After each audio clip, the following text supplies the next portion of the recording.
17ஆம் நூற்றாண்டில் சிறந்த அறிவாளிகள் சிலரான Isaac Newton, John Dee, Roger Boyle என்பவரால் தேடப்பட்ட ஒரு அரிய வகைகள் தான் இந்த ஃபிலாசபர் ஸ்டோன்.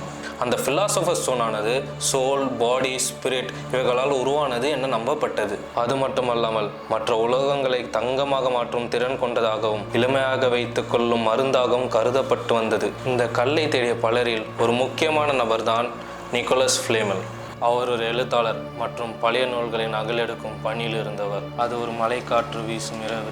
மிஸ்டர் நிக்கோலஸ் மிகவும் பழைய தோற்றமுள்ள ஒரு மர்மம் நிறைந்த புத்தகத்தை படித்து கொண்டிருந்தார். அப்புத்தகத்தின் பக்கங்களில் அவரால் புரிந்து கொள்ள முடியாத பல எழுத்துக்களோடு ஆல்கெமியின் ரகசியங்களும் இருந்தது. அதை புரிந்து கொள்வதற்காக அவரும் அவரது மனைவி பெர்னல்லா ஃப்ளேமெலும் அலெக்சாண்ட்ரியா நூலகம், பாரசீக ஆலயம், ஆல்கெமி அறிஞர்களை தேடிச் சென்றனர். அவர்களின் தேடலில் ஒரு நாள் ஸ்பெயினில் ஒரு முதிய ஆல்கெமியரை சந்தித்தனர். நிக்கோலஸ் கையில் இருந்த புத்தகத்தை பார்த்ததும் முதியவர் அதிர்ச்சி அடைந்தார். இது உண்மையில் ஆப்ரம் த ஜூவின் அரிய நூல். இது யாரிடமும் இருக்க முடியாது. இதில் நம் முன்னோர்களின் ஆல்கெமி ரகசியங்கள் உள்ளன என்று கூறியபடியே அப்புத்தகத்தின் குறியீட்டு ரகசியத்தை கற்றுக் கொடுத்தார். அதன் அடிப்படையில் தனது வீட்டில் ரகசிய ஆய்வுக்கூடம் ஒன்று அமைத்தார் மிஸ்டர் நிக்கோலஸ். அவர் இரவு பகல் பாராமல் பல வேதியியல் சோதனைகளை செய்தார்.